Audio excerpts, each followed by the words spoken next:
I've spent enough years on this earth to know that the moments which change a man's life don't knock politely at the door.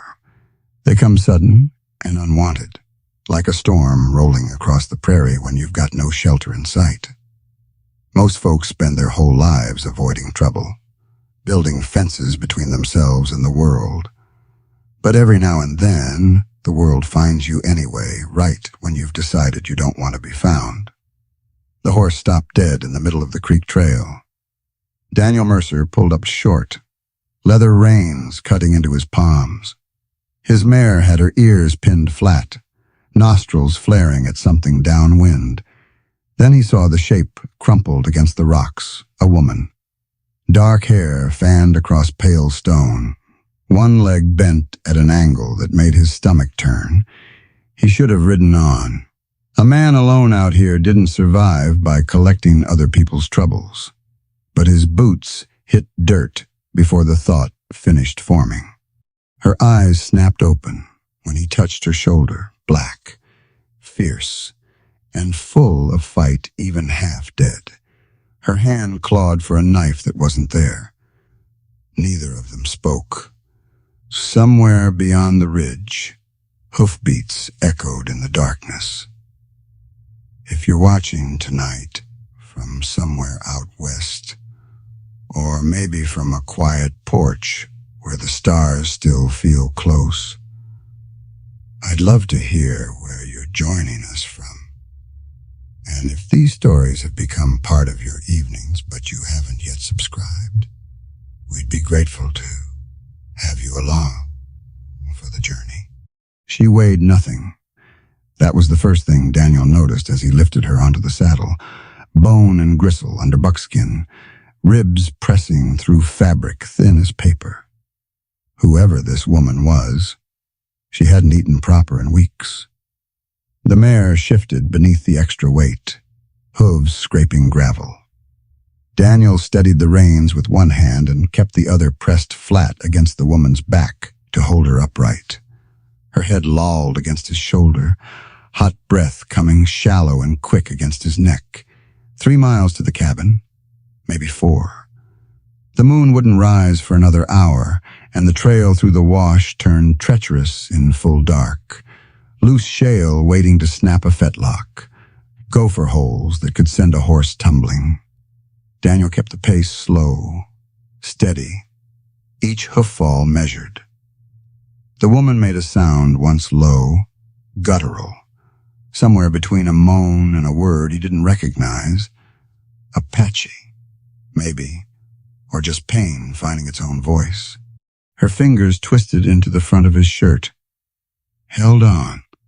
Halfway home, he heard them. Hoofbeats, distant but steady, coming from the eastern ridge where the trail split toward the border. Daniel reined up, held his breath, listened. 2 horses, maybe 3, moving at a trot, not a gallop. Men who knew where they were headed. Men who weren't rushing because they figured their quarry wasn't going anywhere. He looked down at the woman slumped against his chest. Blood had dried dark along her hairline, a gash he hadn't seen before. The leg was worse, even through the fabric. The swelling pushed tight against the buckskin, the angle that no leg should ever make. The hoofbeats faded, heading north, away from his land. For now.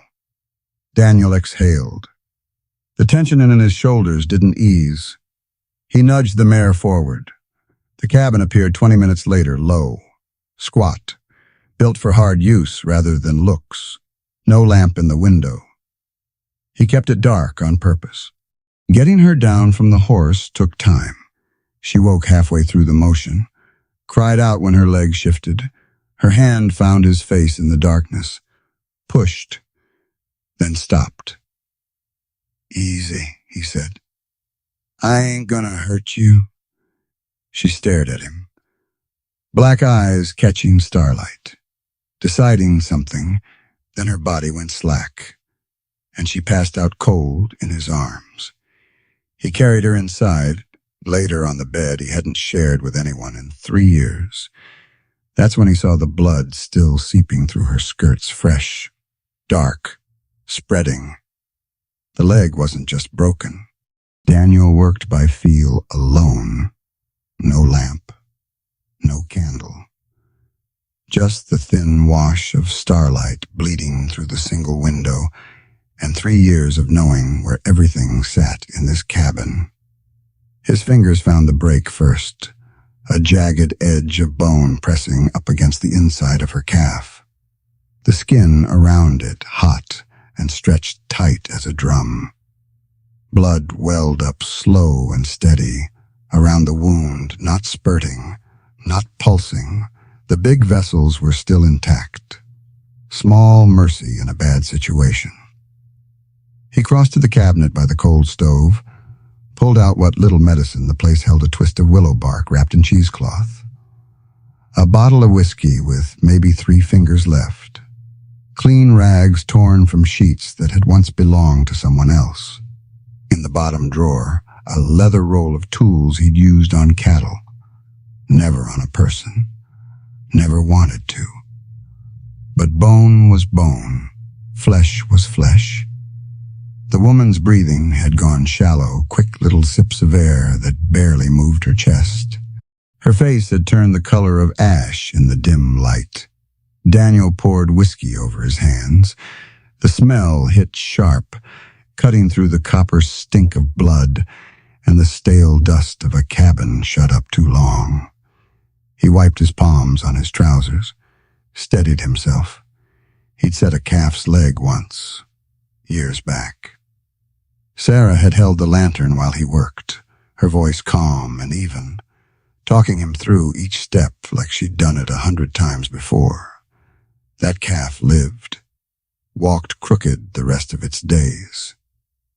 But it lived. His hands found the edges of the break. The woman's body jerked hard beneath him. A sound tore out of her throat, not quite a scream. More like air being forced through a bellows. "Stay with me," he said. His own voice sounded strange, busty from disuse. "This is gonna hurt worse before it gets better." Her eyes opened, focused on nothing, then found his face. "Do it," she said.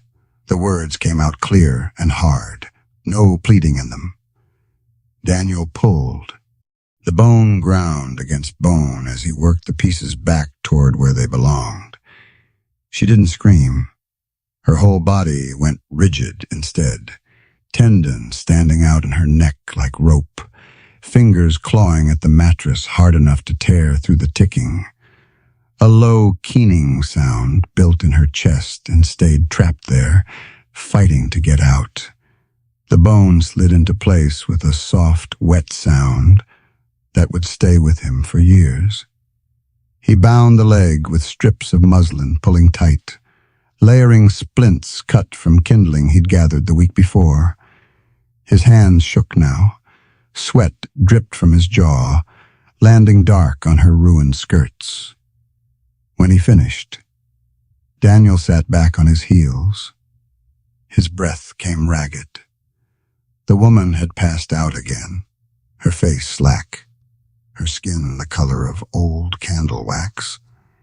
He stayed there on the floor, watching her chest rise and fall, counting each breath like he was afraid it might be the last. Dawn crept through the window, slow and pale. Yellow light touched the floorboards first, then the foot of the bed, then her face. She looked younger than he'd figured. Late 20s, maybe, high cheekbones, a thin scar running along the edge of her jaw, calloused hands that belonged to someone who'd worked hard all her life. Not a town woman, not soft. Her eyes fluttered, opened. She looked at the ceiling, at the rough-hewn beams running overhead, at the cobwebs gathered thick in the corners no one had cleaned in years. Then her head turned, slow and careful, until she found him sitting in the chair by the cold hearth. Neither spoke. Daniel watched her take inventory, the splinted leg beneath the blanket, the bandages wrapped tight, the unfamiliar cabin stretched out around her. He saw the moment memory came flooding back. The moment her hand shot toward her hip, reaching for a knife that wasn't there. "It's on the table," he said. "Didn't figure you'd be needing it for sleeping." She stared at him. That same calculating look from last night, measuring him like she was deciding whether to trust him or kill him the moment she got the chance. "Why?" Her voice came out cracked and dry. He stood, walked to the pitcher on the washstand, poured water into a tin cup and brought it to her. She took it with both hands, drank deep, water spilling down her chin and soaking into the collar of her dress. "Don't rightly know yet," he said. "Ask me again when I figure it out." She handed back the cup. Her fingers brushed his quick and accidental. She pulled away fast, like she'd touched a hot stove. "The men," she said. "How far behind?" "Heard 'em last night. Heading north, away from here. They will come back." Not a question. A statement flat as packed dirt. "They always come back." Daniel crossed to the window. The sun was full up now, burning off the thin mist that clung to the scrub brush outside. His land stretched in every direction, 40 acres of not much, some cattle scattered across the flats, a creek that ran dry half the year. He'd come here to disappear, to stop being part of the world. Seemed like the world had other ideas. "Who are they?" She didn't answer right away.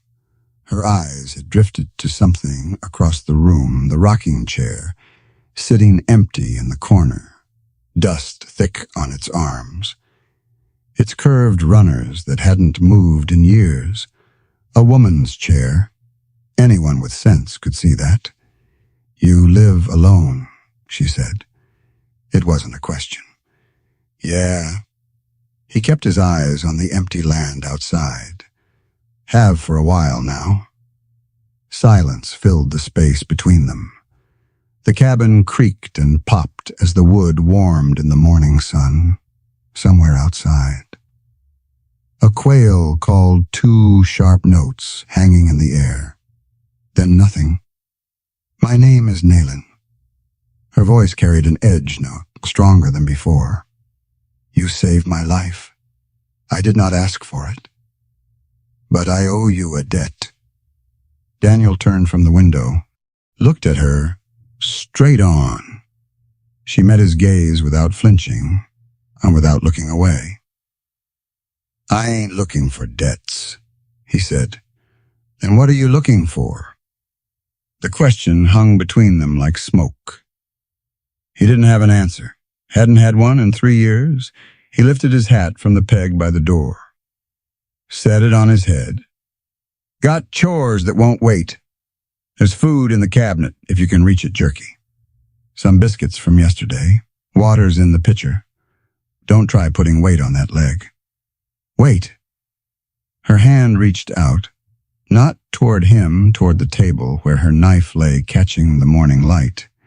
He'd cleaned the blade while she slept. The silver edge gleamed against the dark wood. "The men who are following me," I said. "They are not lawmen. They are hunters, and I am worth money to them. A great deal of money." "How much?" she told him. Daniel's hand tightened on the doorframe. That amount could buy this land twice over. Could pay off every debt that had piled up since Sarah died. Could give a man a fresh start somewhere far from this dried-up patch of nothing. He looked at her. She looked back, waiting, watching to see what kind of man he really was. He put on his hat. "I'll be back before noon," he said. "Don't open the door for anyone." He stepped out into the morning light.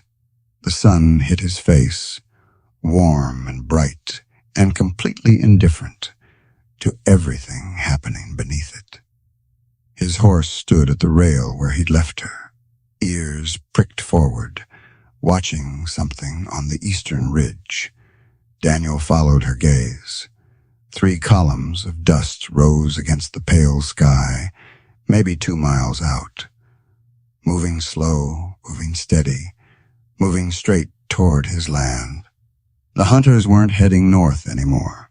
The dust columns veered west before they reached the creek. Daniel watched from the ridge until they disappeared behind the far hills, his hand resting loose on the rifle stock, his eyes tracking every shadow that moved across the scrubland below. 3 riders, professional distance between them. The way they moved said military training, or something close to it. They'd be back. Men like that always came back. 5 days passed. The fever hit on the 2nd night. Daniel walked in from checking the stock to find Naline thrashing against the blankets, her skin burning hot enough to feel through the fabric. Her breath came in short, ragged bursts that rattled wet in her chest. He boiled willow bark until the water turned bitter and brown, lifted her head with one hand and pressed the cup to her lips with the other. She fought him at first, hands pushing, words in Apache tumbling out between clenched teeth. By midnight, she was too weak to resist. By dawn, the sheets were soaked through with sweat. Daniel changed the damp cloth on her forehead when it grew warm, sat in the chair by the window and watched the land outside while she muttered in her sleep. Sometimes she spoke English, sometimes not. Once she said a name soft and broken, like something precious that had slipped through her fingers. He didn't ask about it when she woke. On the 5th morning, the fever broke. He came in from feeding the horses to find her sitting up against the headboard. Her face had color again, not healthy, but better than the gray pallor that had scared him more than he wanted to admit. Her eyes tracked him as he crossed the room, sharp and clear. "You need to eat something," he said. He set a plate on the small table beside the bed, beans from a can, salt pork fried in its own grease, a biscuit hard enough to crack teeth if you weren't careful. "Ain't fancy, but it's food." She looked at the plate, then at him. "You have stayed here the whole time." Didn't have anywhere pressing to be. He turned toward the stove, busied himself with the coffee pot. The grounds were old, used twice already, but they'd stretch for one more brewing. Behind him, he heard the scrape of fork against tin. "The men," she said between bites. "You have seen them. Saw dust 3 days back. They circled west. Could mean they're gone for good. Could mean they're waiting." "They are waiting." She set the fork down. "They know I am here. They can afford to be patient." Daniel poured coffee into 2 cups, carried one to her. Their fingers touched when she took it brief, unintentional. This time she didn't pull away. "You want to tell me what this is about, all of it." Naline held the cup between both hands. Steam rose between them, curling in the cool morning air. She stared into the dark liquid for a long moment, and Daniel watched something shift behind her eyes, a door opening, just a crack. "My village," she said. "Soldiers came when the snow melted. They burned what they could not carry, took the children who could walk, left the old ones behind to die." Her voice stayed flat, matter-of-fact, like she was reciting a list of supplies needed from town. "My grandmother, my mother, 2 young cousins who had barely learned to ride. I do not know if they lived through the night. I ran before the smoke cleared." Daniel pulled the chair closer to the bed, sat down, said nothing. "I found others who had escaped. We stayed together for a time. hid in the canyons where the soldiers could not follow. But then the hunters came. She took a sip of coffee, her hands steady. One by one, they took us. Sold some to the reservations where the agents looked the other way. Others went south, across the border. There are men in Mexico who pay good money for workers who cannot complain. And you, I am worth more than the others. She met his eyes. The leader of our band was my father. He killed a soldier, a captain, 3 winters ago. The army wants me as leverage. They believe if they hold me, my father will surrender himself. Will he? My father died in the mountains last winter. I buried him with my own hands, in a place where no soldier will ever find him. She set the cup down. Her fingers traced the carved initials on the handle, D.M., and her gaze drifted to the rocking chair in the corner. But the army does not know this, and the hunters do not care. A bounty is a bounty, dead or alive. I am worth the same to them. The cabin fell quiet. Outside, somewhere in the scrub, a mockingbird ran through its morning songs 3 notes, then 4. Then a trill that sounded almost like laughter at a joke no one else understood. Those initials, Nalin said. D.M., your name, Daniel Mercer. And in the chair, the quilt folded at the foot of this bed. Her hand brushed the fabric beside her faded calico, blue flowers on cream, stitches so small and even they were nearly invisible. A woman made these things. Your wife. Daniel's jaw tightened. He looked at the floor, at the worn boards his boots had crossed 10,000 times, at the spot near the window where he'd put down a rug once, because Sarah said the cold crept up through the cracks in winter. Yeah, he said. My wife. Where is she now? The question shouldn't have cut the way it did. 3 years should have been long enough to dull the edges. But his throat closed up anyway, and he had to swallow twice before the words would come. Hill behind the cabin, her and the baby both. Nalin's hand stopped moving on the quilt.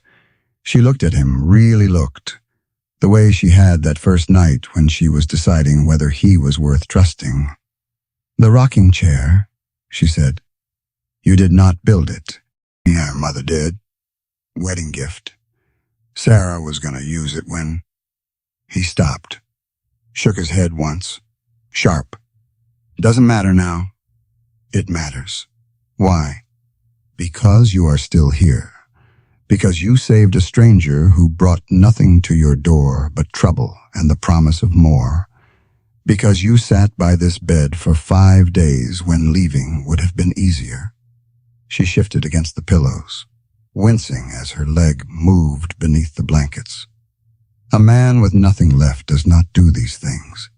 Daniel stood, walked to the window. The sun had climbed higher, burning the last of the morning mist from the scrub.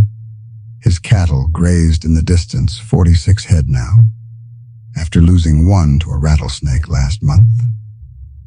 I stopped counting the days after the funeral, he said. He didn't know why he was telling her this. The words just came, like water finding its way through cracks in a dam. Stop talking. Mostly. Nearest neighbor's 8 miles east, and he only rides over when he needs to borrow something.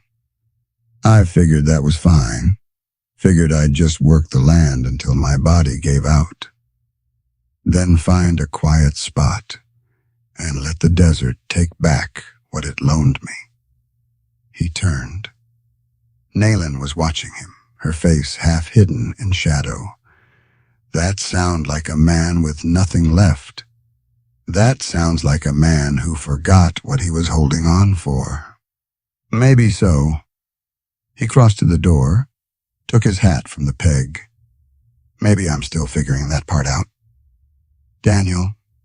He stopped, hand on the frame, waiting. Thank you, she said. For the food, for the medicine, for not asking questions I was not ready to answer. You want to tell me more. You'll tell me when you're ready. No use prying open a door that ain't meant to be opened yet. Something shifted in her face.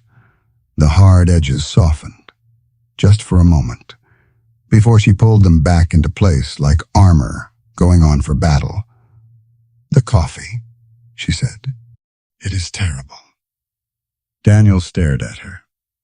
Then, for the first time in longer than he could remember, the corners of his mouth pulled upward.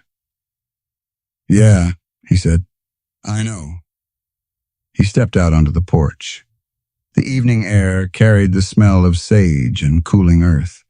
His horse nickered from the corral, and somewhere in the scrub a coyote yipped once sharp and lonely, then went silent.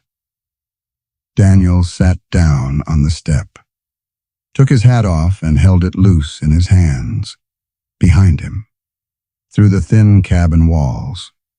He heard Naylin cough once, the creak of the bed frame as she settled back against the pillows. Then nothing. He'd spoken more words in the past hour than he had in the whole last year, and somewhere in the back of his mind, a question had taken shape, something he wasn't ready to look at straight on. Not yet. The rocking chair by the window. He'd moved it this morning. Just a few inches, just enough so someone sitting in it could watch the door and the window both. He didn't remember deciding to do it, but he must have. Because someone had pulled Sarah's quilt out of the cedar chest too, shaken off the dust, laid it folded at the foot of the bed where Naylin could reach it. Daniel looked down at his hands, calloused and scarred, knuckles swollen from years of work. The same hands that had dug 2 graves and hammered together a box too small to hold anything but grief. Was this cabin, this tomb he'd built around himself, already becoming something else? 2 weeks since he'd found her by the creek. Naylin could stand now, leaning hard on the crutch Daniel had carved from a mesquite branch. The work was rough bark still clinging to the grip. The fork at the top padded with rags to keep it from biting into her arm, but it held her weight, and that was enough. She moved from the bed to the chair by the window each morning, watching the horizon while he worked the fences and checked the stock. By the time he came back at noon, she'd have beans simmering on the stove and the cabin floor swept clean of the dust that crept in through every crack. Small repairs appeared without discussion. A loose hinge on the cabinet door, fixed with a bent nail she'd found somewhere. The crack in the window frame, stuffed tight with rags to keep the drafts out. The cobwebs in the corners were gone, cleared away by hands that couldn't stay idle. She never asked permission, just did what needed doing, one-legged and stubborn. And when Daniel opened his mouth to tell her to rest, she fixed him with a look that stopped the words cold. They'd fallen into a rhythm. Breakfast at First Light coffee that still tasted like mud, biscuits that had improved some when she taught him to work in a bit of lard before baking. He'd head out to the land after, and she'd stay behind with his spare rifle propped against the wall within easy reach. Evening was different. Evening they talked. On the 15th night, she asked about Sarah. They were sitting on the porch, watching the sun bleed out across the desert in shades of orange and red. The heat of the day had finally broken, and a breeze carried the smell of creosote and distant rain, a storm building somewhere over the mountains, too far to reach them tonight. How did she die? Daniel's hand tightened on the arm of his chair. The wood was rough under his palm, splinters catching on calluses built up over years. He'd made this chair himself, the summer after they married. Built the cabin, too. log by log, while Sarah told him where to set the window so the morning light would fall just right across the bed. "Fever," he said. "Came on fast. 3 days from the first cough to—" He stopped, swallowed against the tightness in his throat. "Just 3 days. And the baby never drew breath. Sarah was 7 months along when the sickness took hold. The fever took them both before I could ride for help." Nayland said nothing. The silence stretched between them, filled only by the chirp of crickets waking in the scrub and the low rumble of thunder from those distant mountains. "My grandmother used to say that grief is a river," she said finally. "You cannot dam it. You cannot walk around it. You can only go through and pray the water does not rise above your head." She make it through, your grandmother. Many times. She buried 3 husbands and 5 children before I was born. Watched soldiers burn her home twice. Nayland shifted on her chair, adjusting the splinted leg on the crate Daniel had set out for her. "She was the strongest person I have ever known, and the saddest. But she kept walking until the day she could not walk anymore." Daniel turned to look at her. The last light caught the planes of her face, the sharp cheekbones, the thin scar along her jaw, the way her eyes held the fading sky like they were trying to memorize it. What happened to her? "The soldiers, when they came to the village. She could not run. She told me to go, so I went." Nayland's voice stayed steady, but her hands pressed flat against her thighs, fingers rigid. "I do not know if she lived through that night. I tell myself she did, that somewhere she is sitting by a fire, telling stories to children who will carry her words after she is gone. But I do not know. I will never know. You could go back, find out for certain." "I could." She turned to face him, her eyes catching his and holding steady. "But the hunters would follow, and anyone who helped me would pay the price. My grandmother would not want that. She would say, 'Live, child. Remember us by living.'" The storm over the mountains had drifted closer. Lightning flickered against the belly of the clouds, followed by thunder that rolled across the valley like drums beating for a war that had already been lost. "We should go inside," Daniel said. "Wait." Nayland's hand caught his arm. Her fingers were cool against his sun-warmed skin, her grip firm. "I want to watch the rain come."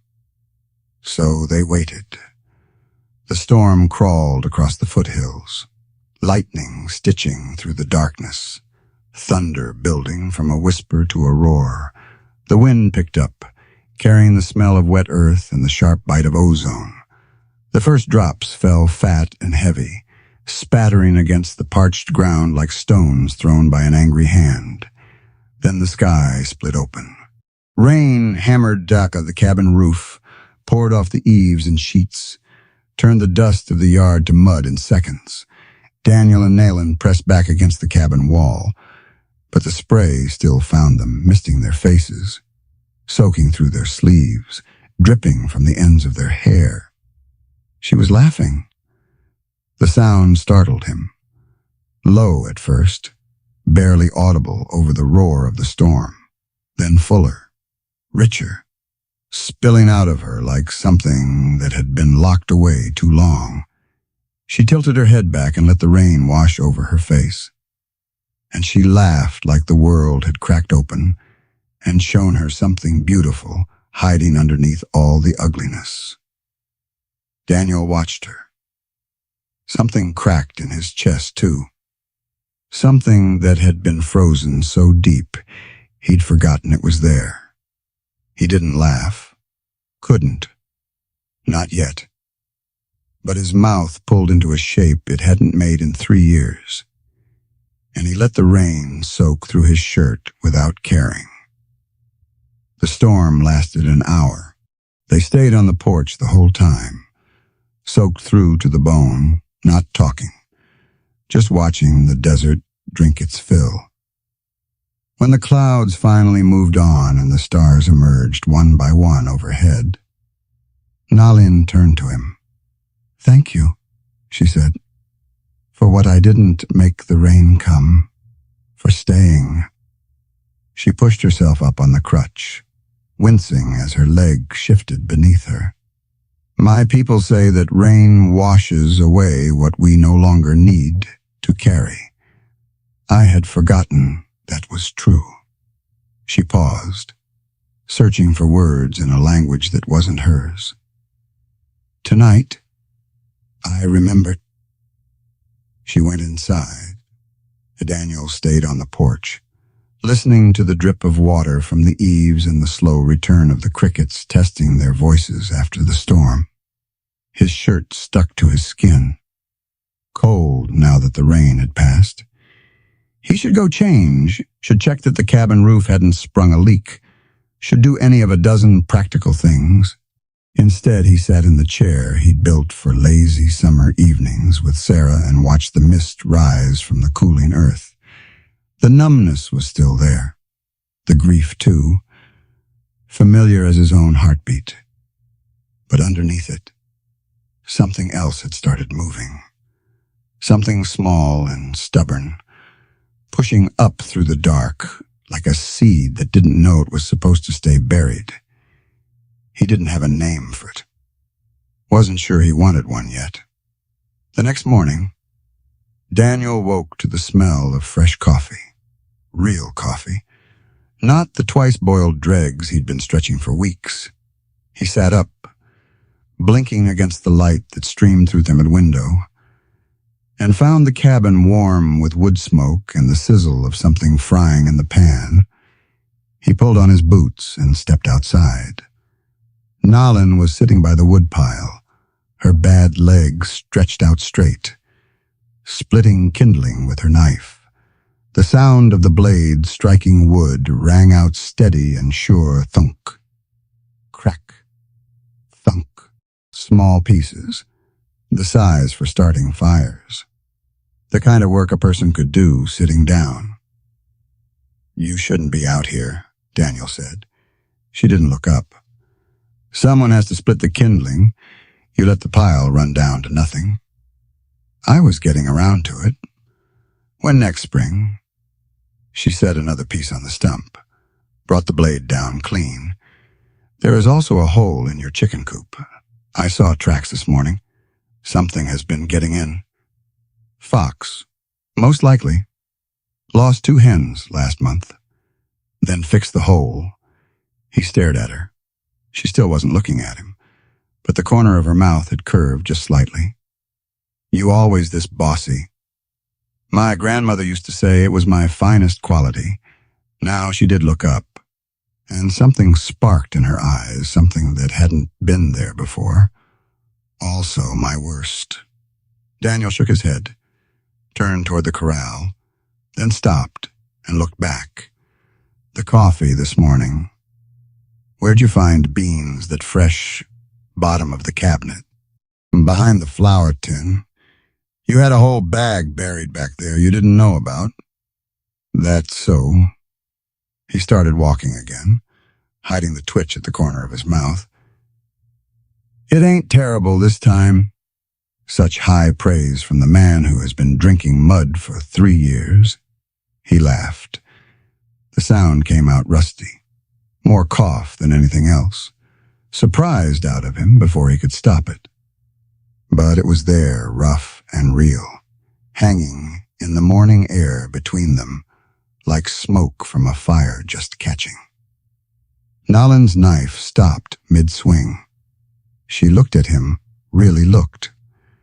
The way she'd done that first night when she was deciding if he could be trusted, but softer now, warmer.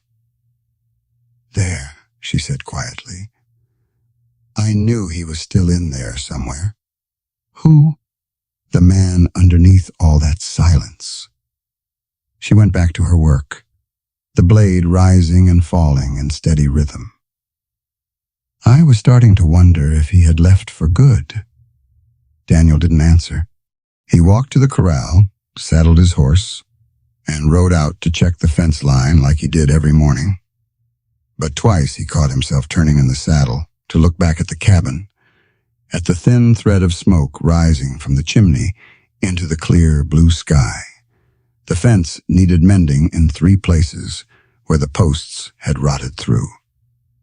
He worked until noon, sweat soaking through his shirt, the ache in his shoulders a welcome distraction from the thoughts that kept circling in his head. He stopped to eat in the shade of a mesquite tree, jerky and a biscuit from his saddlebag, water from his canteen that tasted of tin and leather.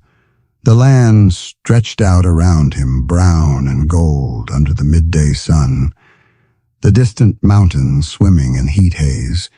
This had been enough once. The work, the silence, the empty space where no one asked anything of him.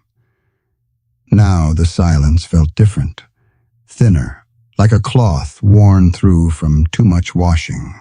He finished his meal, mounted up, and headed back toward the cabin. The riders appeared when he crested the last ridge, 3 of them, coming from the east, still a mile out but closing steady. The lead man sat tall in his saddle, broad through the shoulders, hat pulled low against the afternoon sun.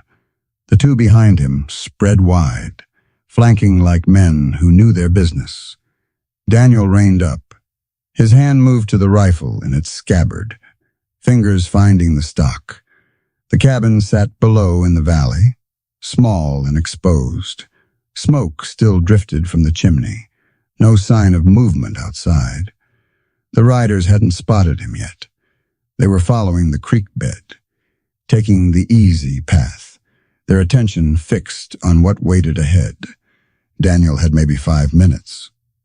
He could ride down and warn her, help her hide somewhere the hunters wouldn't think to look. He could cut across the ridge and intercept them on the trail, find out what they wanted before they got close enough to cause trouble. Or he could do nothing. Let them come. Let them take what they came for and ride away, leaving him to the quiet he'd wrapped around himself like a shroud. His hand tightened on the rifle stock. The lead rider turned in his saddle, scanning the ridgeline. For one long moment, he seemed to look straight at Daniel. Then he turned back to his men, said something that made them both nod, and the 3 of them kicked their horses into a canter. They weren't looking for Daniel anymore. They'd found what they came for. Daniel pushed the mare hard down the slope. Loose shale slid under her hooves, clattering into the wash below. He kept his weight back in the saddle, giving her head, letting her pick her way through the worst of it while he watched the riders closing on the cabin. He reached the yard first, barely. His boots hit dirt as the 3 men rounded the bend in the creek trail. The cabin door was shut. No smoke from the chimney now. Nalin had seen them coming. Daniel stepped off the porch and walked 10 paces toward the approaching riders. Stopped, stood with his hands loose at his sides, visible, empty. The rifle stayed in its scabbard on the horse behind him. The lead rider pulled up 20 feet away, younger than Daniel had expected, maybe 30, with a jaw that hadn't seen a razor in weeks and eyes the color of river mud. Dust covered his duster, his hat, the holstered pistol riding low on his hip. The men flanking him spread out slightly, their horses shifting, reading the tension in the air. Nobody spoke. Daniel let the silence stretch, his pulse hammered against his ribs. But he kept his breathing slow and his face blank. These were men who made their living reading weakness. He wouldn't give them any. "Afternoon," the lead rider said finally. His voice came out flat, neither friendly nor hostile. Just business. You, the owner of this spread? I am. Name, Mercer, Daniel Mercer. The rider shifted in his saddle, leather creaking. His eyes moved past Daniel to the cabin, to the corral, to the ridge where Daniel had been watching them, taking inventory, adding things up. We're looking for someone, he said. Apache woman. Young, would have passed through maybe 2, 3 weeks back. Traveling alone, likely injured. Daniel's face stayed still. A lot of open country out here. People pass through Sid all the time. This one's different. The rider reached into his coat, pulled out a folded piece of paper, shook it open. A sketch, rough charcoal lines on the yellowed paper, but clear enough. High cheekbones, sharp jaw, the thin scar running along the chin. Nalin. Seen her? The rider asked. Daniel looked at the sketch, looked back at the man holding it. Can't say that I have. The rider's eyes narrowed. The men behind him exchanged a look. Mind if we water our horses? Been riding hard since sunup. Creek's that direction. Daniel tilted his head east. Help yourselves. Much obliged. But the rider didn't move. His gaze drifted back to the cabin, to the door that stayed shut, to the window where a curtain had twitched and gone still. Quiet place you've got here. Awful quiet for a working spread. I like it quiet. Must get lonesome. I get by. The rider smiled. It didn't touch his eyes. Thing is, Mr. Mercer, we've been tracking this woman for 3 weeks now. Lost her trail in a storm last week. But we picked it up again yesterday morning. Fresh tracks, small feet, moccasins, leading right across your property. He nodded toward the ground between them. Same prints we've been following since the border. Daniel said nothing. His hands stayed at his sides, but he could feel the weight of the knife on his belt, the distance to the rifle still in the saddle scabbard. Too far. Now, the rider continued, those tracks could belong to anyone. Maybe you've got a wife in Sawa, maybe hired help. But my employer pays good money for results, and I don't get paid for riding off without making certain. You're on my land. That I am. And I'm telling you, there's no one here but me. The rider tilted his head, studying Daniel the way a man studies livestock at auction, looking for tells, looking for cracks. You know what I think. Mr. Mercer. He leaned forward, forearms crossed on his saddle horn. I think you've been out here alone too long. A man in that situation, he might do something foolish if a pretty woman stumbled onto his property. Take her in, patch her up, tell himself he's just being neighborly when really he's just tired of talking to his horse. Daniel's jaw tightened. He didn't answer. I'm not passing judgment, the rider said. Loneliness makes fools of the best of us. But here's the thing, that woman is worth more than this ranch. Your cattle, and everything else you own put together. And I intend to collect what's owed me. Get off my land. The words came out flat and cold. Something in them made the horses shift their weight, ears flicking. The rider's smile faded. That's not friendly, Mr. Mercer. Wasn't meant to be. The 2 men behind the leader moved their hands toward their holsters. The leader raised one finger, and they stopped. Everyone stayed very still. I'll give you credit, the rider said. You've got sand, but sand won't stop what's coming, and it won't stop me from riding back here tomorrow, or the day after, or every day until I find what I'm looking for. He gathered his reins, turned his horse, and started toward the creek. The other 2 followed. their eyes staying on Daniel until they rounded the bend and disappeared behind the scrub. Daniel stood in the yard until the sound of hoofbeats faded to nothing. Then he crossed to the cabin, pushed open the door, and stepped inside.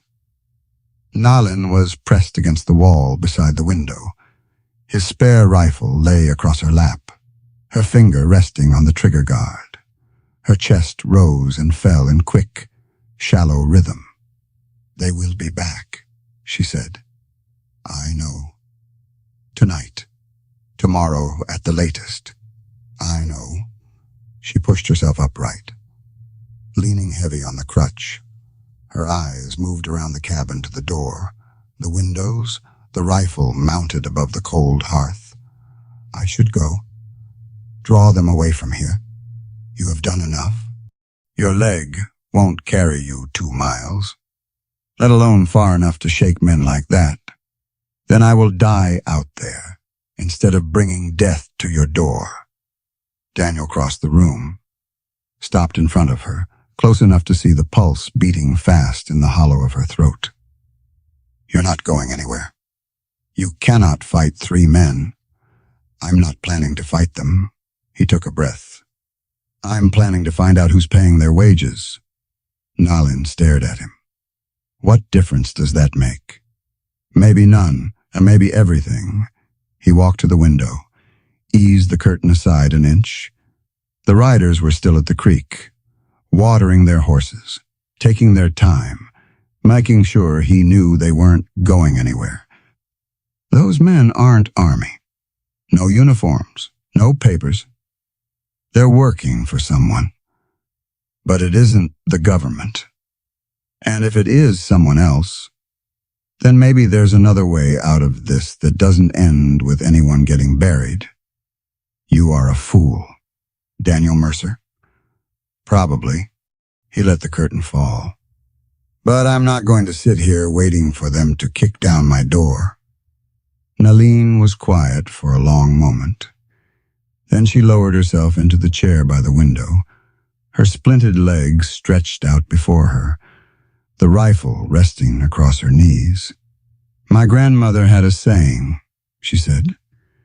"When you chase the snake into its hole, make sure you know what else lives in the darkness." Meaning if you start turning over rocks, you may not like what crawls out. Daniel took his hat from the peg and set it on his head. "Reckon I'll take that chance." He moved toward the door, then stopped, turned back. "That bag of coffee you found? The one behind the flower. What about it?" "I put it there 3 years ago, right after the funeral. Sarah always made coffee first thing in the morning. After she was gone, I couldn't stand the smell of it brewing. Reminded me too much of what I'd lost." He paused, looking at the floor. "I hid it where I wouldn't have to see it. Forgot it was even there." Nalin said nothing, but something shifted in her face, a softening around the eyes. "Just figured you should know," Daniel said. "It wasn't really hidden. I just stopped looking." He walked out before she could respond. The afternoon sun hit him full in the face, hot and bright and unforgiving. The riders had mounted up and were heading west, toward the hills, where they'd make camp for the night. Watching, waiting. Daniel saddled a fresh horse, the dun gelding, faster than the mare and steadier in rough country. He checked the rifle, checked the pistol on his hip, checked the knife in his boot. Not for fighting, just in case. He pointed the gelding north, toward Copper Springs, 14 miles of hard trail, but he could make it before full dark if he pushed. The sheriff there owed him a favor from 2 winters back. When Daniel had helped track down a rustler working the valley ranches, maybe the man knew something about these hunters. Who was paying them? What they really wanted? The trail climbed out of the valley, winding through stands of scrub oak and prickly pear. Daniel kept his eyes moving, scanning for dust, for movement, for any sign that he wasn't alone on this road. Nothing. But as he crested the ridge that marked the boundary of his land, he looked back one last time at the cabin in the valley below. From up here, it looked small, fragile. A box of weathered wood sitting alone in a sea of brown and gold. A thin line of smoke rose from the chimney. Nalin had started the fire again. Daniel turned and pushed the gelding into a trot. The questions kept circling as the miles fell away. Who were these men? Who was paying them? And why was he willing to risk everything for a woman he'd known less than a month?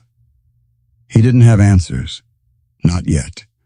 But somewhere between setting her broken leg and hearing her laugh in the rain, something had changed. Nalin had stopped being a stranger, and strangers were easy to walk away from. This wouldn't be easy at all. Copper Springs appeared through the heat haze just as the sun touched the western hills. A dozen buildings clustered around a single muddy street.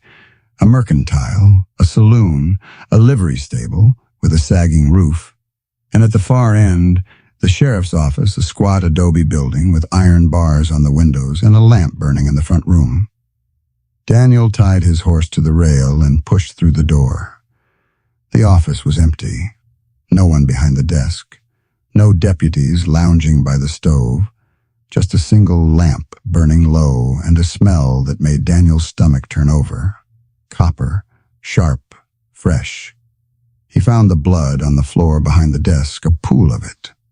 Still wet, spreading toward the back door that stood half open on its hinges. And on the desk, weighted down by a spent cartridge, a note written in a neat, careful hand.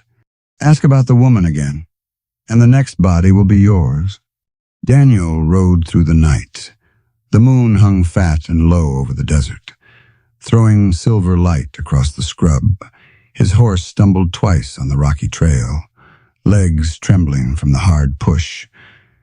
But Daniel didn't slow, couldn't slow. The note crumpled in his pocket, pressed against his chest like a brand. Ask about the woman again, and the next body will be yours. Sheriff Dawson was dead because Daniel had asked questions. Dead and cooling on his own office floor, while Daniel rode away like a coward. And now, whoever had done it knew Daniel's name, knew where to find him, knew about Nalin. The cabin appeared as a dark shape against the hills. No light in the windows, no smoke from the chimney. Daniel's gut clenched tight as he swung down from the saddle, his legs nearly buckling when his boots hit the dirt. The door hung open an inch. He crossed the porch in 2 strides, rifle up, shoulder hitting the door frame. The room beyond was empty, the bed stripped, blankets thrown back. The chair by the window knocked sideways. The crutch lay on the floor near the cold hearth. Nalin. His voice came out cracked. Strange. He moved through the cabin, checking corners, checking the back room. Nothing. No blood. No signs of a fight, but no Nalin either. Daniel walked back to the porch. The moon had climbed higher now, bright enough to read tracks by. He crouched, studied the mud churned up near the steps. Her footprints led away from the door, one dragging the bad leg toward the wood pile. Then south, toward the creek, moving alone as far as he could tell. No boot prints larger than her own, no hoof prints. She had run, without him, without waiting to hear what he'd learned, because she'd thought they were coming, because she thought running would save him. He followed the tracks. The creek bed had gone mostly dry, but last week's storm had left pools of standing water in the low places. Black mud sucked at his boots as he walked, each step landing with an obscene squelch that seemed to echo off the banks. Nalin's trail wove between boulders and scrub, uneven but determined. The marks of someone moving fast, despite the pain it cost the path. Yeah. He found her a quarter-mile downstream. She was sitting in the mud at the base of a boulder. Not sitting collapsed. Her splinted leg jutted out at an angle that made Daniel's stomach turn. Mud coated her from the waist down, black and stinking. Her hands were planted in the muck, fingers sunk to the knuckles. Her head hung forward, hair falling in tangled ropes around her face. Her shoulders shook. No sound came out, just the trembling, the desperate fight to hold everything in. Daniel stopped at the edge of the pool. Water seeped into his boots, cold and foul. "I heard horses," Nellen said without looking up. Her voice came out, scraped raw. "Coming from the east. I thought—" She stopped, pressed one mud-covered hand against the boulder like she was trying to push herself up, failed, sank back into the muck. "I thought they had come back. That was me. Coming home." "I know that now." A sound escaped her throat, something between a laugh and a sob. "I made it half a mile before my leg gave out. Half a mile, crawling through the dirt like a wounded animal." She looked up at him then, and the moonlight caught the tears cutting through the mud on her face, cutting through the mask she'd worn since the first night he found her. "Look at me," she said. "Look at what I am, a chief's daughter, sitting in a creek bed, covered in filth, too weak to run and too proud to ask for help." Her voice cracked. "My grandmother would be ashamed." Daniel stepped into the pool. The cold water hit his shins, soaked through his trousers down. The mud grabbed at his boots with every step, trying to pull him down. "She'd be proud you're still breathing, would she?" Nalen's hands clenched in the muck. When she pulled them up, black water dripped from her fingers like something rotten. "I have brought death everywhere I go. My village, the people who tried to help me, and now you asking questions that got your sheriff killed." Daniel stopped. "How do you know about that?" "I saw it in your face when you came through the door. The same look my father wore when he came back from the mountains with 3 fewer men than he left with." She dropped her hands back into the mud. "I know what it looks like when a man carries fresh blood on his conscience." The words hit him like a fist to the chest. Because she was right. Dawson was dead because Daniel had gone looking for answers instead of staying where he belonged.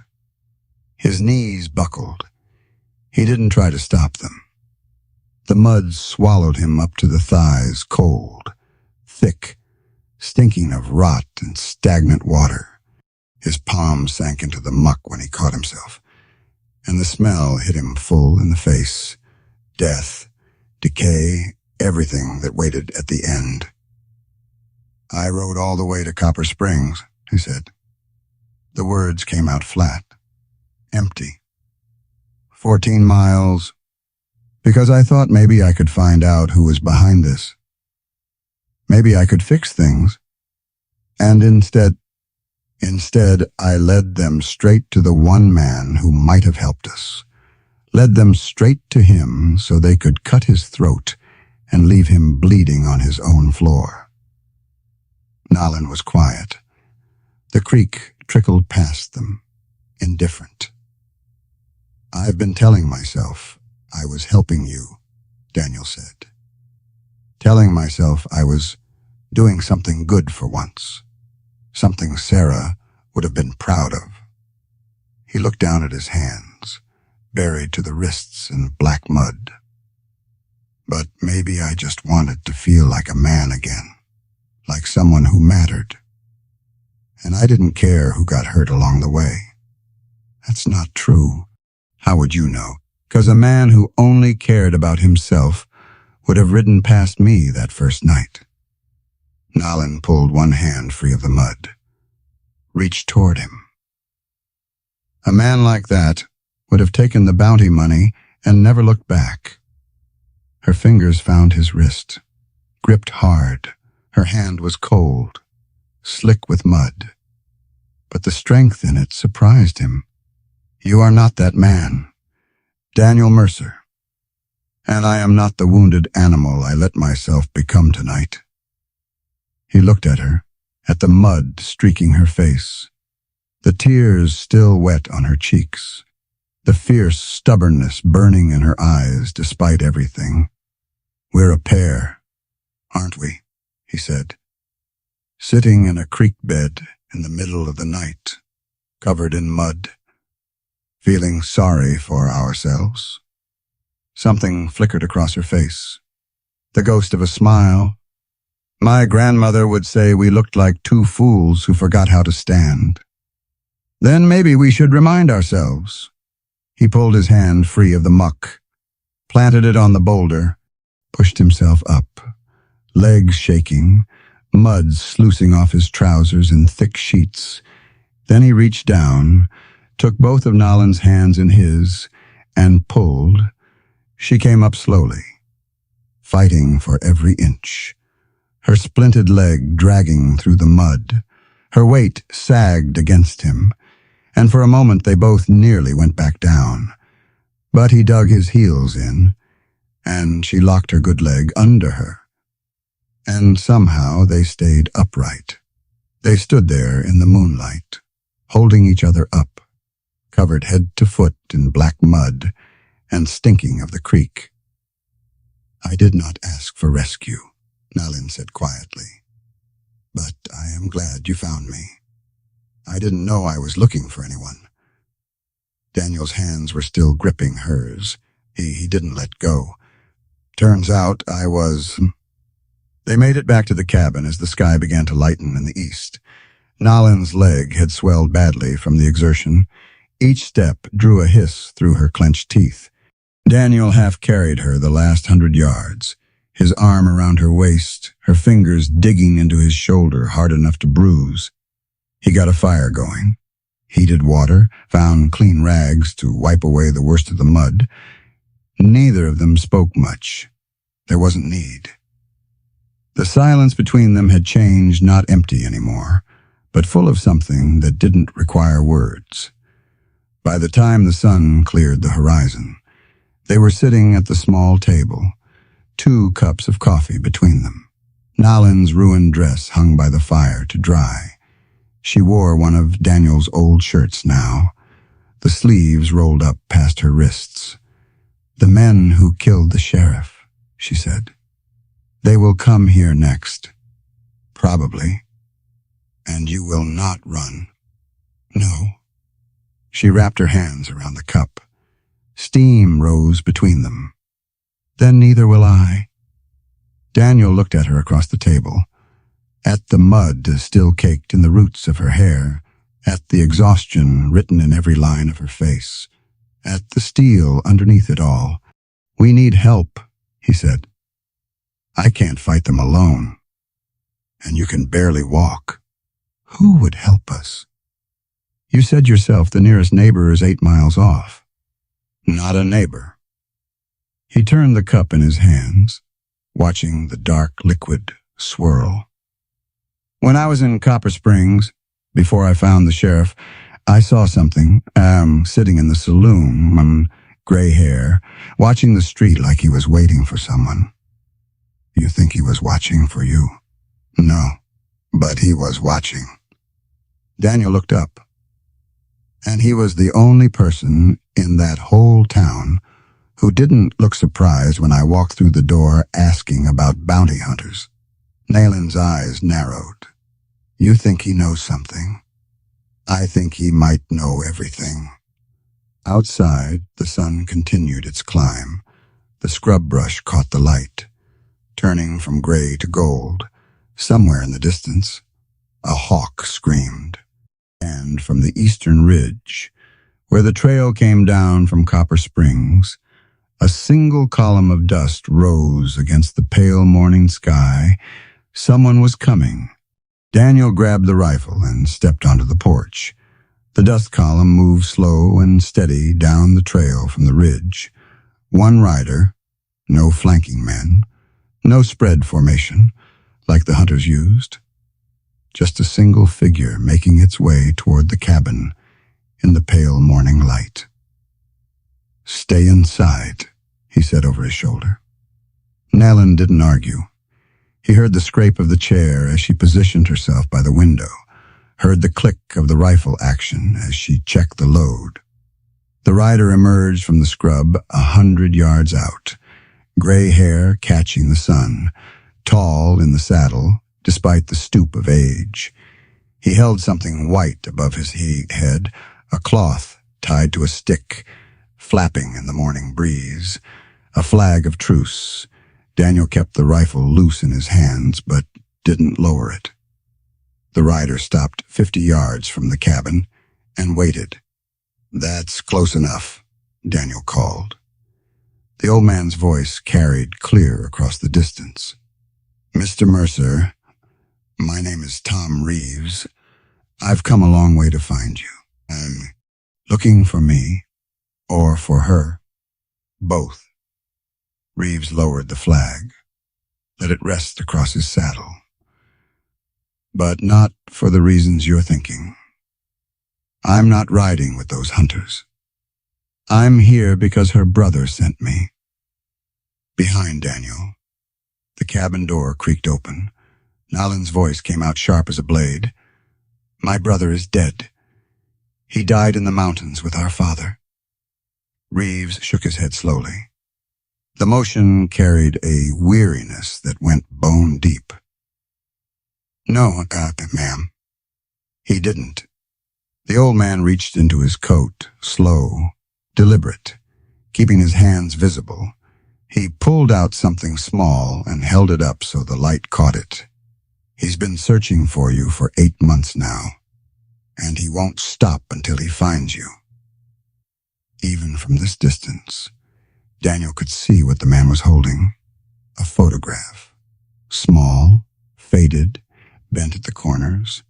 2 children standing side by side. A boy and a girl, smiling at something just past the camera's edge. Nalin made a sound, half gasp, half sob, and her hand flew to her mouth. "That's impossible," she whispered. But her eyes said something else entirely. Daniel looked at the old man, looked at the photograph, made a decision. "Come down," he said. "Slow. Keep your hands where I can see them." Reeves dismounted with the careful movements of a man whose joints had stopped cooperating years ago. He walked toward the cabin, leading his horse. The photograph still held out before him like an offering, up close. His face showed the map of a hard life. Sun-creased skin, a scar running through his left eyebrow, knuckles swollen and crooked. But his eyes were steady, clear, patient. Daniel stepped aside, let him climb the porch steps, let him enter the cabin where Nalin sat frozen by the window, her rifle forgotten across her lap. Reeves set the photograph on the table between them. Nalin stared at it for a long time. Her fingers trembled when she finally reached out to touch the image. Traced the outline of the boy's face. The girl's smile. "His name is Joseph now," Reeves said quietly. "Took a Christian name when he went north. Made it easier to find work. To blend in with the white settlements." He eased himself into the chair across from her. "But he never forgot who he was. Never forgot you." "How?" The word came out cracked, broken. "How did he survive? I saw the soldiers take him. He was sold to a rancher in Colorado, man named Garrett. Ran a spread up near the mountains. Joseph worked for him, 2 years hard labor. Bad conditions. The kind of life that breaks most men. Then Garrett died. and his widow let the workers go. Your brother walked to Denver with nothing but the clothes on his back, found work in the silver mines, saved every penny he earned, and he sent you to find me, hired me 8 months ago, gave me everything he had, 3 years of savings, and told me not to come back without his sister. Reeves paused. His eyes moved to Daniel, then back to Nalin. I have been tracking you since spring. Lost your trail twice, picked it up again near the border 3 weeks back. Same time those hunters did. Daniel set his rifle against the wall. The hunters, they work for someone named Corbett. You know him. I know of him. Reeves's face hardened. Mining operation out of Tucson. Uses Apache forced labor, mostly. Workers who can't file complaints, can't walk away, can't go to the law for help. He looked at Nalin. Your friend here is valuable to Corbett, daughter of a war chief, symbol of resistance. He figures if he has you, he can keep the others in line, break their spirits. Nalin's hands curled into fists on the table. Corbett, I know that name. He supplied the soldiers who burned my village. That's right. He's been building his empire for years. The army looks the other way because he keeps things quiet. No uprisings, no trouble, no attention from the newspapers back east. Everybody profits, except the people doing the dying. Daniel pulled a chair close and sat down. So the bounty isn't military. Never was. Corbett put out the word himself, made it look official. But it's all private money. The army doesn't even know she's alive. The cabin fell quiet. Outside, a mockingbird ran through its morning songs, notes so clear and sweet, they seemed to belong to some other world entirely.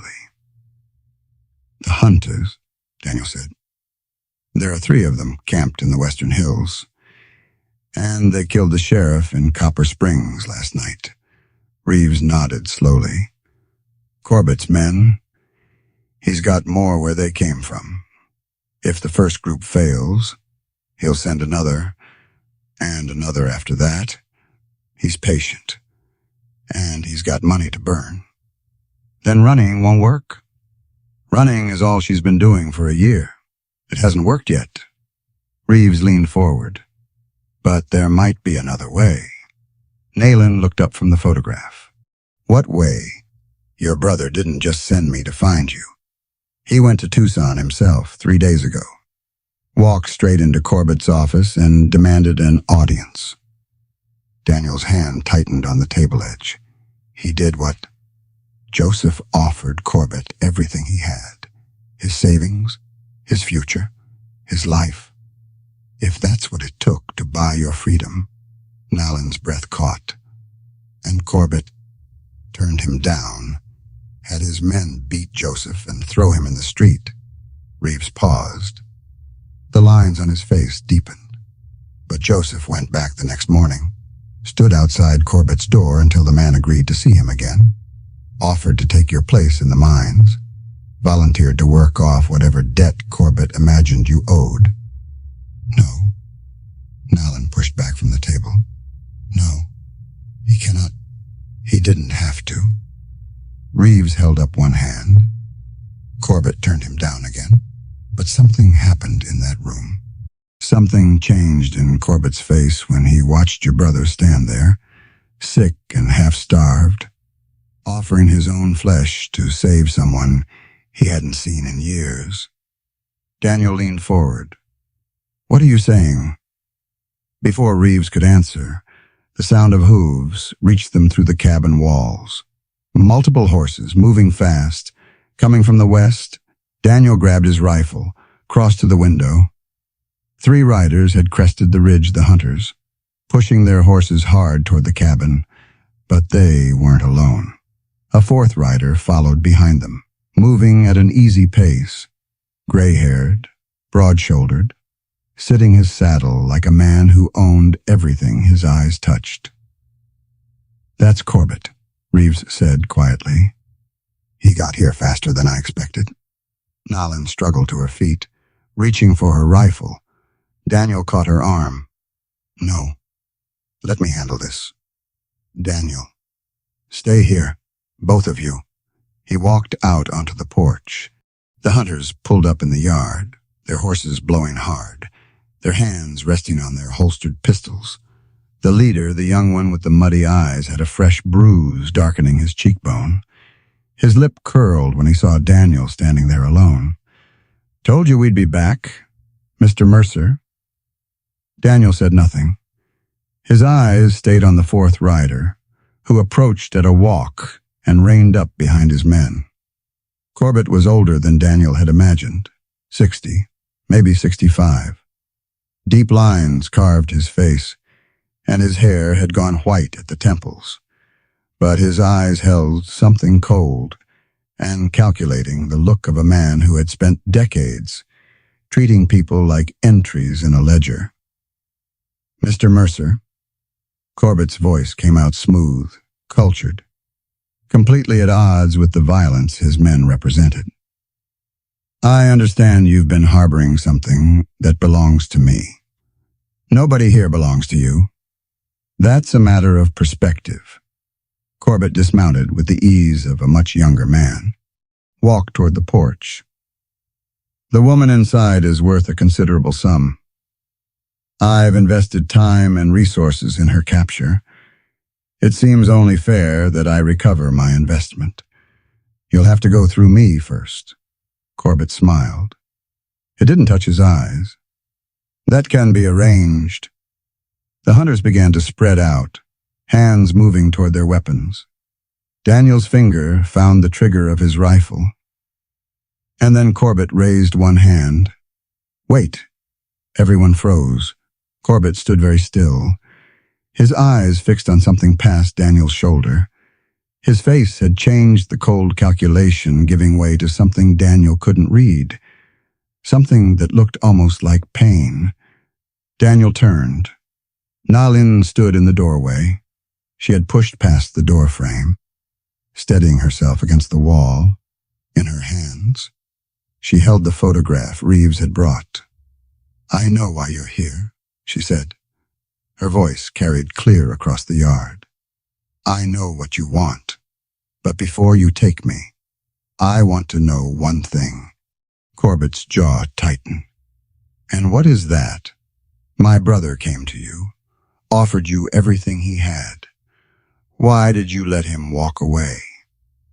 The silence stretched. The horses shifted nervously. The hunters exchanged glances. Corbett's hand dropped to his side. "Because I had a sister once," he said. The words came out rough, scraped raw. "And when she needed me, I wasn't there.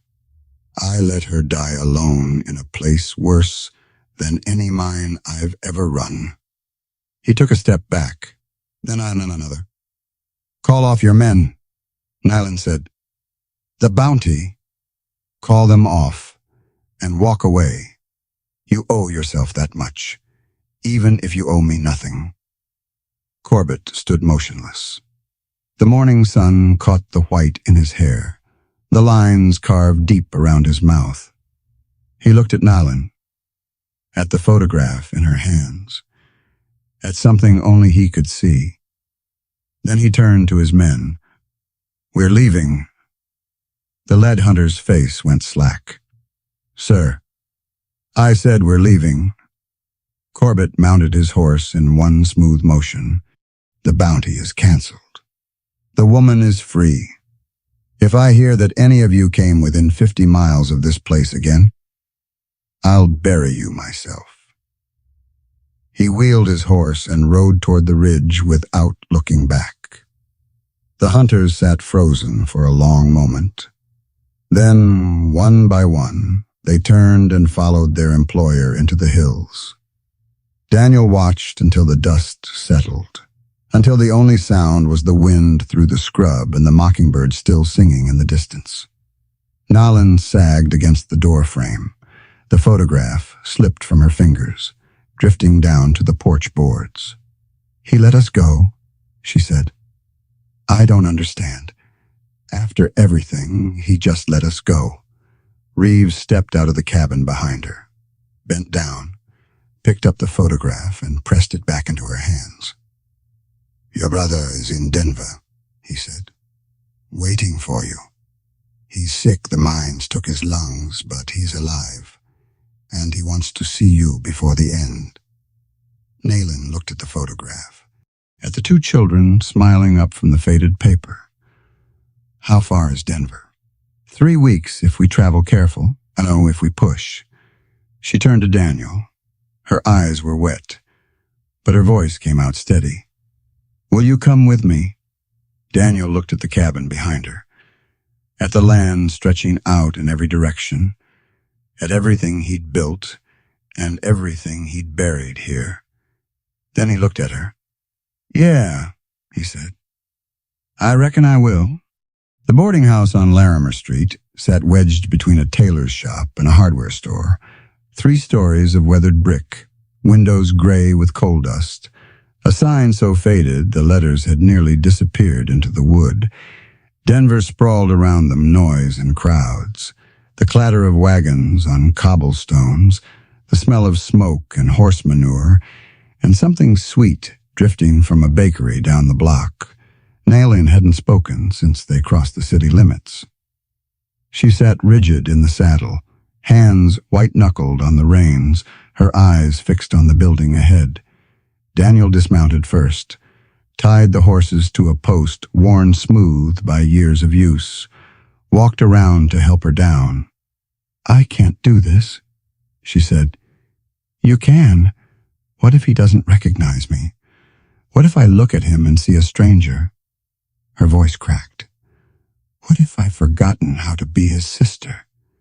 Daniel reached up, took her hand. Only one way to find out. She let him help her down. Her legs trembled when they touched the ground. He kept his arm around her waist, and together they climbed the steps to the door. The landlady was a stout woman with steel-gray hair pinned tight against her skull. She looked them over, 2 dust-covered strangers, one leaning heavy on a crutch, and her mouth pressed into a thin line. "We're looking for Joseph," Daniel said. "We were told he's staying here. Room 204, top of the stairs, into the hall." The woman's eyes lingered on Nayland. "He's been asking about a visitor every day for 3 weeks. Same question, same hope in his voice." She paused. "You her?" Nayland nodded. Something softened in the woman's face. "Go on up, then. Don't keep him waiting any longer." The stairs creaked under their feet. The hallway smelled of boiled cabbage and old wood. Numbers hung crooked on the doors, 201, 202, 203. Nayland stopped. Her hand hovered over the handle. "I'll wait out here," Daniel said. "Give you time." "No," and he grabbed his sleeve. "Please, stay with me," he nodded. Stood beside her. She knocked. Footsteps inside. Slow, shuffling, a cough wet and deep. The kind that came from lungs that had given up fighting. The door opened. The man standing there was thin, too thin. His cheeks had sunk into hollows, and his skin had the gray pallor of someone who had been sick for a very long time.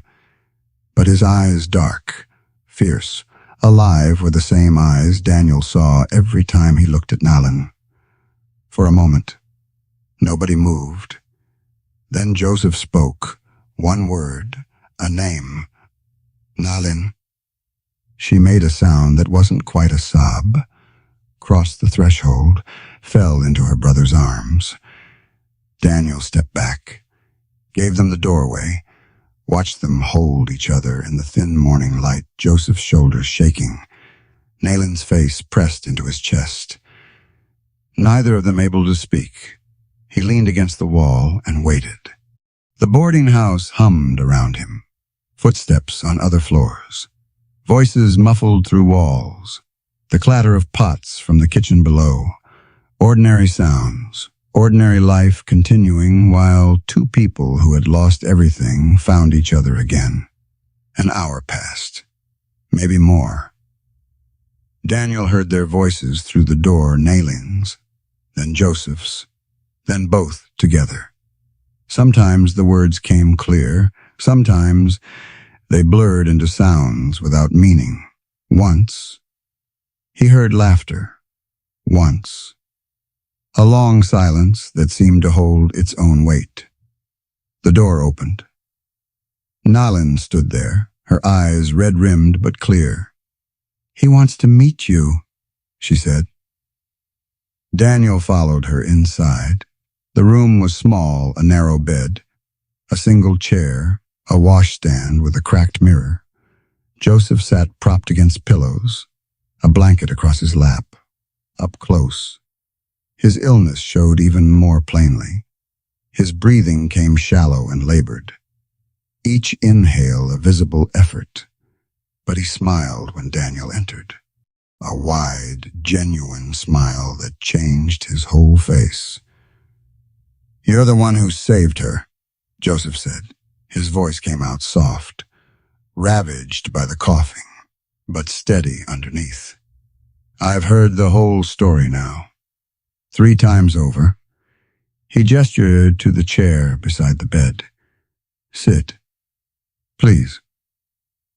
I want to know the man who brought my sister back to me." Daniel sat. The chair was hard, uncomfortable. He didn't care. They talked. Joseph asked about the ranch, about the journey north, about Daniel's life before Nalin had stumbled into it. Daniel answered honestly the wife he'd lost, the years of silence, the choice he'd made that night by the creek. Joseph listened without interrupting. When Daniel finished, the sick man was quiet for a long moment, his eyes fixed on something past the window. "You gave her a reason to keep fighting," Joseph said finally. "You gave her hope when she had none left. I can never repay that. I wasn't looking for payment. I know. That's why I trust you." Joseph's eyes moved to his sister, standing by the window with her arms wrapped around herself. "She'll need someone when I'm gone, someone to remind her she's not alone in this world. Will you do that?" Daniel looked at Nalin. She was watching him, her expression unreadable. "I'll try," he said.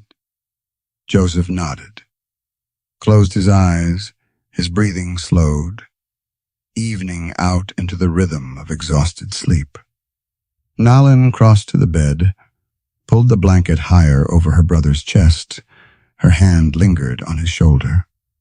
"We should let him rest," she said quietly.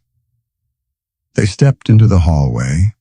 The afternoon light slanted through a window at the end, painting the walls in shades of gold.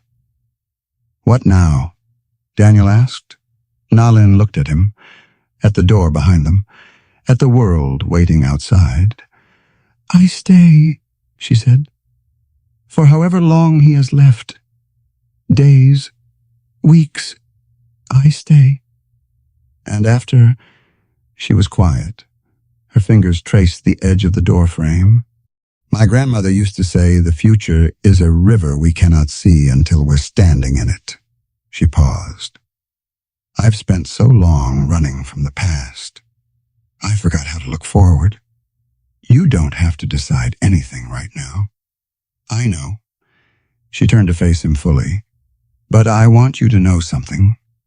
Whatever happens, wherever I go, you're part of it now, part of me. There's no undoing that." Daniel looked at her, at the dust still clinging to her hair, the weariness in her shoulders, the quiet strength that had carried her across 1,000 miles of hard country. "I reckon I can live with that," he said. 3 weeks passed. Daniel found work at a livery stable on the edge of town. Good, honest labor that left his muscles aching and his mind clear.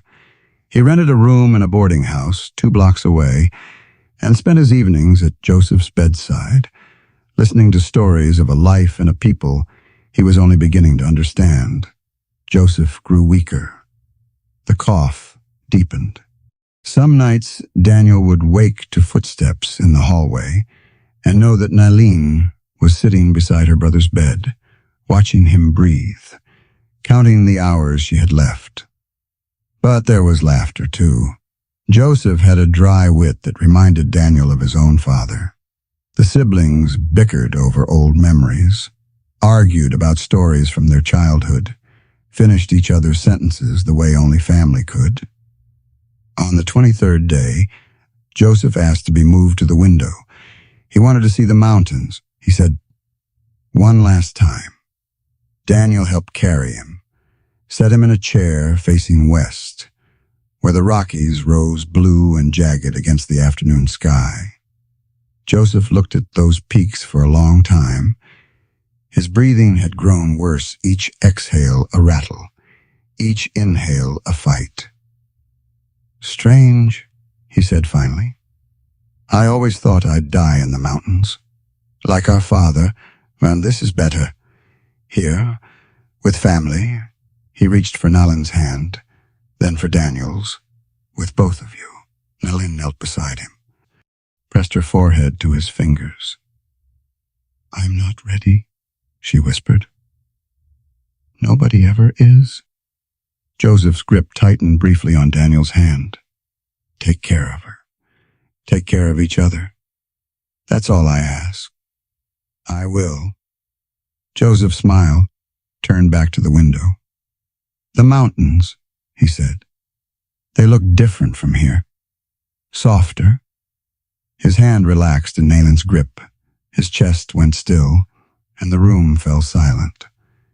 They buried him in a cemetery on a hill outside town, facing west toward the mountains he had loved. Daniel paid for the plot, the headstone, the simple service. A minister read words that seemed too small for the man they were meant to honor. Afterward, Nalin stood at the graveside long after everyone else had gone. Daniel waited at a distance, giving her space. When she finally turned away, her eyes were dry. She walked to where he stood and stopped. "I don't know who I am now," she said. "For a year, I was someone running. Then I was someone waiting. Now I'm just—" She trailed off. "You're Nalin," Daniel said. "Same as you've always been. Is that enough?" He thought about the question, about the fierce woman who had grabbed his wrist that first night, ready to fight even half dead, about her laughter in the rain, about the stories she told him and the silences they'd shared. "Yeah," he said. "It's enough." They rode south 3 weeks later.